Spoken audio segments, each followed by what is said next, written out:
This is a well-rounded build that can handle pretty much all content. It excels in juice maps, but it comfortably does Simulacrum 30, and you can take it into Ubers if you want. It won't trivialize Uber bosses or anything. If you play poorly you'll die, but there are some simple gear swaps you can do to make the Uber bossing experience much smoother. Doppelganger Skies and the Vitality Sublime Vision both regen a large portion of your max life over 1 second upon getting hit. Defensively, this is really strong, and if you can reliably proc it with something like Forbidden Rite, it can offset the self-damage, solve recovery for life loss delaying effects like Progenesis or Petrified Blood, and it allows you to ignore a lot of degens, even self-inflicted ones like Righteous Fire and Blood Rage.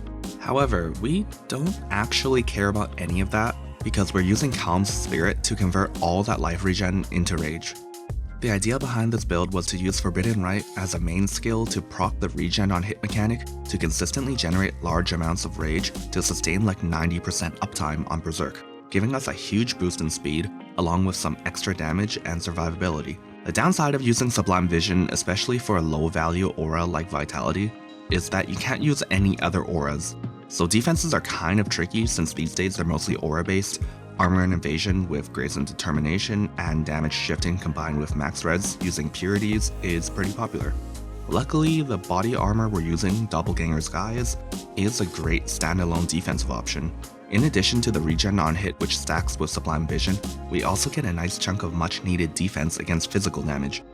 The less chaos damage taken is also nice by itself since it also mitigates Forbidden Rite's self-damage.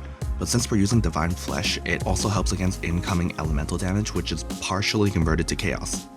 And with Forbidden Rite, we don't actually miss out on any offensive auras, since there isn't really anything that great for it. So now with all this reservation freed up, we can take Blood Magic. Aside from the 10% more life you get, it also solves all of our mana issues, which normally actually takes some effort in a build like this with so many self-triggered cast when damage taken setups. Now we don't have to worry about mana, but what about life sustain? Calm's Spirit disables our recovery from regeneration, but we do have access to other types of recovery like Leech and life gain on hit. Additionally, we get this recovery mastery that, with our level of regen, heals you to full life every 4 seconds. You mostly notice this with degens when you have nothing to hit, but it can also save you sometimes in boss fights. Using Forbidden Rite as a main skill allows us to use utility cast when damage taken setups proactively. The most important one I'd say is the Ball Lightning and Blazing Salvo setup. We don't care about the damage, but these skills have a lot of frequent hits, which combined with a lot of life gain on hit, allow us to stay pretty much full life as long as we're hitting. Additionally, the fact that they do pretty much no damage is actually a benefit. As an occultist, we get Profane Bloom, which combined with Curse on Hit Despair, makes mapping super smooth. However, you don't actually get the explosions if your hit one-shots an enemy. So the Ball Lightning and Blazing Salvo setup do a great job of applying Despair before your Forbidden Rite even hits. For this reason, we have Anomalous Blazing Salvo and Anomalous GMP, which both give extra projectile speed. We also automate things like Blood Rage, Assassin's or Warlord's Mark, Immortal Call, and Purifying Flame, which is another important one. It is a great way to apply Consecrated Ground on both ourselves and enemies. The 5% regen gives some additional rage generation, and the curse effect reduction with Devotion and this belt enchant makes us curse immune.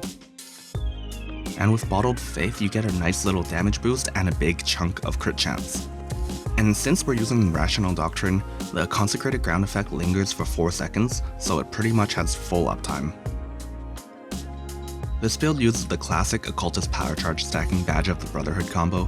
We're getting Frenzy Charge generation from Anomalous Blood Rage, and although we're using Calm's Spirit, the degen's not an issue even without our insane hit-based recovery, since we have so much less damage taken and the recovery mastery that tops off our life every few seconds. We get a lot of generic damage that scales both the Profane Bloom Chaos Explosions and our Forbidden Rite. AoE is also huge in this build, not just for better clearing with Profane Bloom, but also Forbidden Rite overlaps. Additional projectiles also help with shotgunning, but according to the wiki, 4 additional proj is optimal.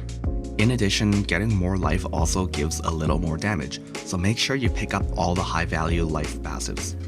Other than that, it's generic spell crit scaling.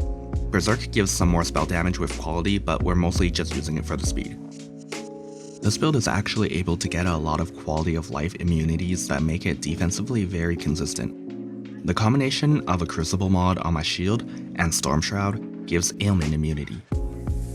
This was a really nice addition in pretty much every build, but since we now know Crucible trees aren't going core, at least in the way it's currently implemented, you'll need to figure out ailments some other way in the future.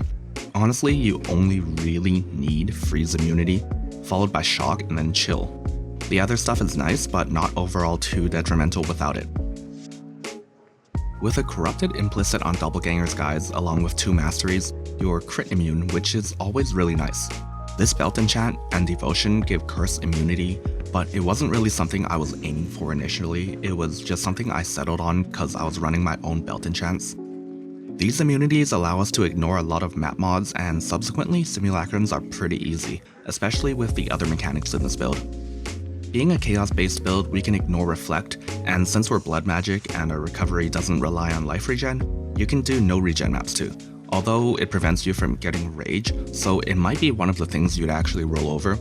But I didn't really bother with it because it was super comfy, just chisel lock volleying like 50 maps at a time without any regex searches. It cuts the map rolling time like in half. So there are some issues that can be kinda tricky to solve. Most notably, it can be kinda hard to get a lot of crit chance since we're mostly on the left side of the tree and can't use an influence chest for the hunter spell crit mod. So I'm using a Crucible mod that gives some base crit. It comes with reduced reservation efficiency, but we don't really care about that since we're just running a level 1 vitality. Now again, Crucible trees are going away, so in the future you'll have to find other ways to get crit. You can get some base crit as a corrupted glove implicit, which means you might have to get despair on your ring instead. In essence, you just want to scrounge up extra little bits of crit wherever you can get it. If you're really struggling in this aspect, you can use Doppelganger Guise's built-in crit mechanic. You lose a bunch of defense and rage, so if you want to go this route, it should probably just be a quick toggle on bosses where you actually need the damage. In the same vein, we also use Assassin's Mark to help with crit on single targets. In maps, you can swap it for Warlord's Mark for a little more rage generation if you want to go all in on Berserk duration, but I prefer to just keep Assassin's Mark in because there are some pretty tanky mobs in maps these days and the extra damage is nice for that.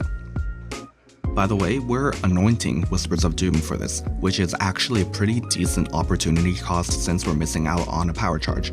So if you have a lot of currency, consider getting a Badge of the Brotherhood with an additional curse so you can anoint Infused instead.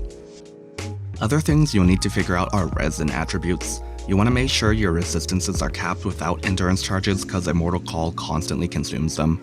Capping res might be a bit awkward depending on how crafting goes, but little bits of res on your timeless or cluster jewels will add up. As for dex, it's kind of flexible since it just depends on the level of your GMP, but you'll need at least 103 for Doppelgangers guys. You'll also need to get a little bit of int on gear for Void Battery. Just make sure int is your highest attribute for Rational Doctrine. It feels like a lot of endgame builds these days use like 7 unique jewels or something like that. The Watcher's Eye, Storm Shroud, and Sublime Vision are pretty self-explanatory. The Glorious Vanity gives us Divine Flesh, and in the socket near Eternal Youth, you have access to 2 1-point notables. You can get Wither Chance and max Chaos Res here. Occultist has built-in Wither, but it also takes some time to stack up, so Ritual of Shadows speeds that up. An Unnatural Instinct in this socket gives you some pretty nice stuff, most notably 36% AoE, 9% cast speed, and 1% life regen.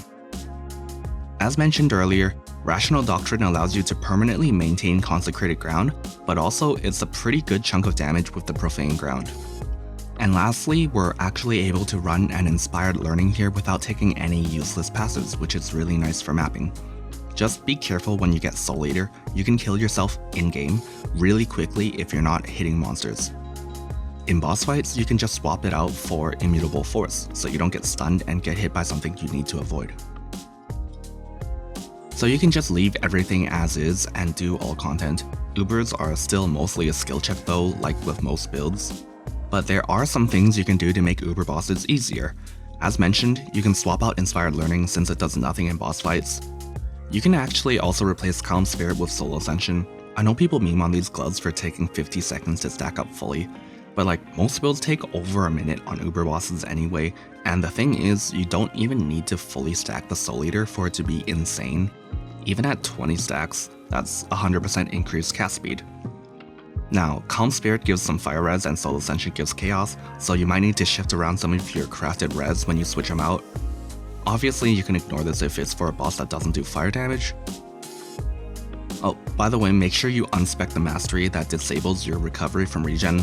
Now you get to make full use of the insane amount of life regeneration you weren't actually using before. I also like removing some automation in favor of manual usage for defensive buffs like Immortal Call and Flasks. You can just remove the cast when damage taken support on Immortal Call. For Flasks, you can swap out the Dying Sun and potentially the Quicksilver. What you replace them with will depend on the encounter. A Forbidden Taste on Savage hit is generally really strong. For Exarch, a Ruby Flask is really good. You can use a Topaz for Eater if you want, but I prefer using a Life Flask. You can actually keep the Quicksilver Flask for certain things too, like Eater's Ball Phase, Exarch's Barrage Attack, Cirrus's Maze. It's down to preference though. Generally, I like to enkindle my Bottled Faith for more uses and my defensive flasks for duration. As for when to use them, I mostly save them for the minigames like Shaper's Bullet Hell, Exarch's Meteor Fades, or when I want to stand still and get some big damage in. Immortal Call's generally the same, but you can use it to face tank stuff like Cirrus Die Beams. By the way, as for any build that heavily relies on charges, I highly recommend having a pair of Relikesh's Impatiences to quickly cap your charges at the start of the fight or in between phases. For more details on the items I'm using and how to craft them, check out the notes section in the POB.